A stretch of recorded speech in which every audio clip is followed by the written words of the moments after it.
Hello.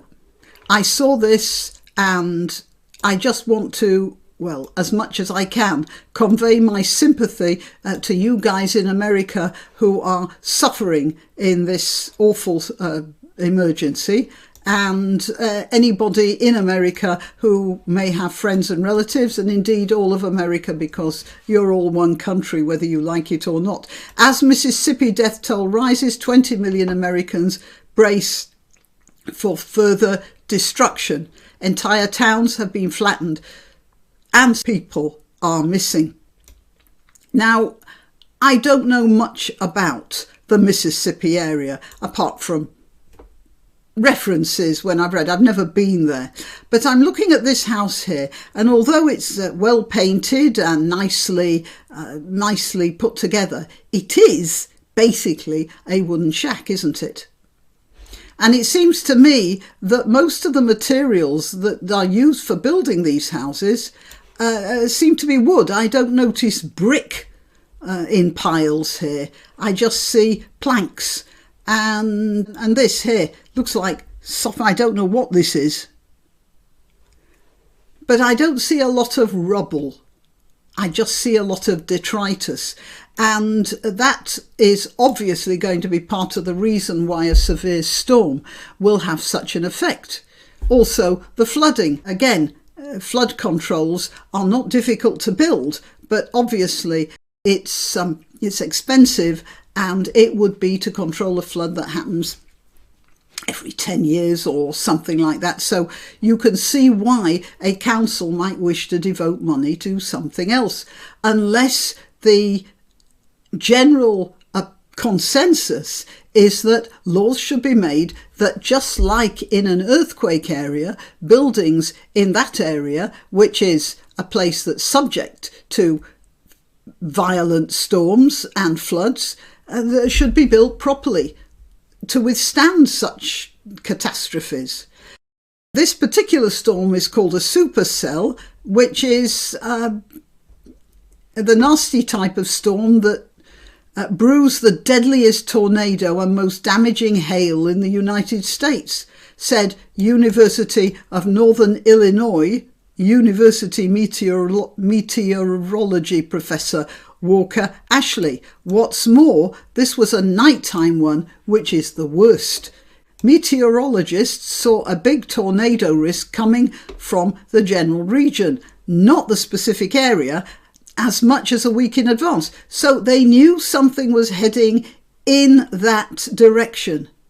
Now, we have to ask, why weren't Mississippi officials going around assessing houses for how much damage can be done to them, structurally, and then helping to move people out if they're in the most dangerous types of structures? Said Ashley, who was discussing it with his colleagues as early as March the 17th. Plenty of time. The National Weather Service's Storm Prediction Centre put out a long-range alert for the area in March, on March the 19th, he said. So I want to know whether this mayor here, who said his town has gone, somewhere here, yeah, my city has gone, whether he actually did anything to protect the people in his city. So it was only on Friday night that the National Weather Service issued an alert as the storm was hitting and said, to protect your life, take cover now. Yeah, well, again, why was this not done earlier? Now, I want to point out that, of course, this story will be leapt on by climate change activists. And they're going to say this is all due to climate change. Well, as far as I know, there are many areas of America that are subject regularly to tornadoes and always have been. So I'm not going to, blaming climate change is actually a lazy way of doing it.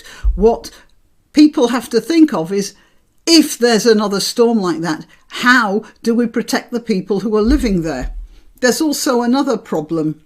You see, Mississippi Governor Tate Reeves said in a Twitter post on Friday night, when that warning was issued, at around the same time as that warning was issued, but there had been rumblings about it from 10 days before that, that search and rescue teams were active and that officials were sending in more ambulances and emergency assets. Good for them.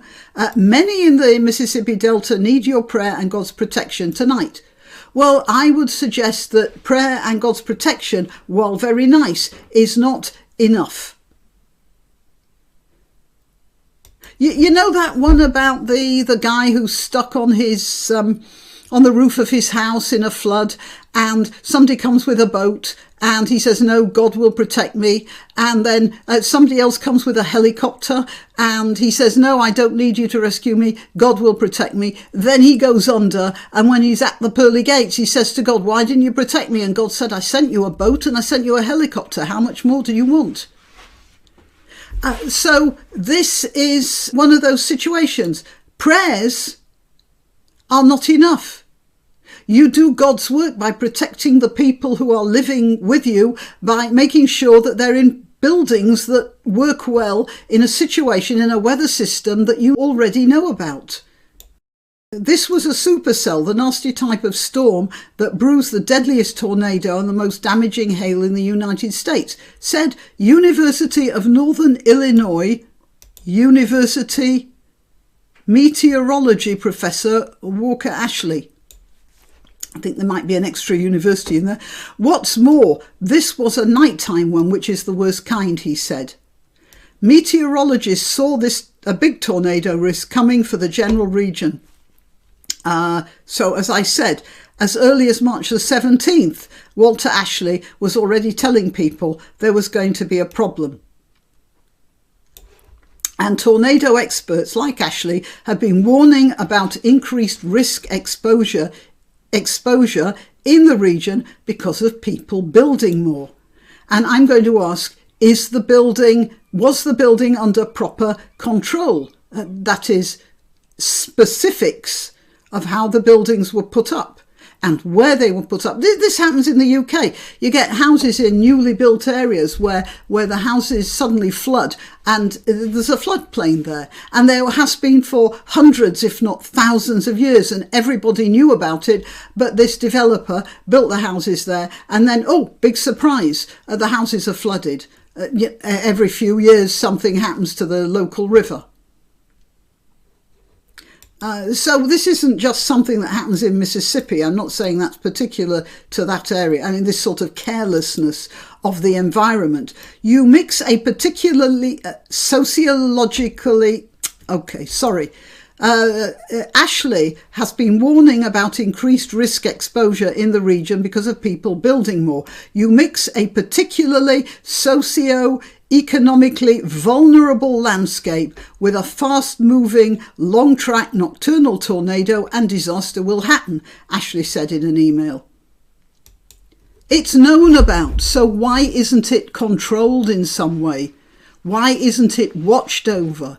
It's not climate change people have to worry about. It's how you prepare for it. I think Jordan Peterson did a video. Yeah, he did a lecture talking about Noah. And he was saying this is an example of where you prepare for the flood or you don't, and then you get inundated. And it's this sort of situation here. And I would expect somebody like the governor or the Mississippi local government to have anticipated this and prepared the state for such disasters, and they didn't. And that's what the problem is, not the climate change. Okay, I am Granniopteryx on YouTube, Rumble, BitChute and Minds. The links to those are in the description. Please share this video, subscribe, and once again, I am so sorry to all you people in Mississippi affected by this awful catastrophe. Perhaps this might be a wake-up call to your government to prepare for the next one, because there will be a next one. Nothing to do with climate change, everything to do with preparation. Okay, till next time.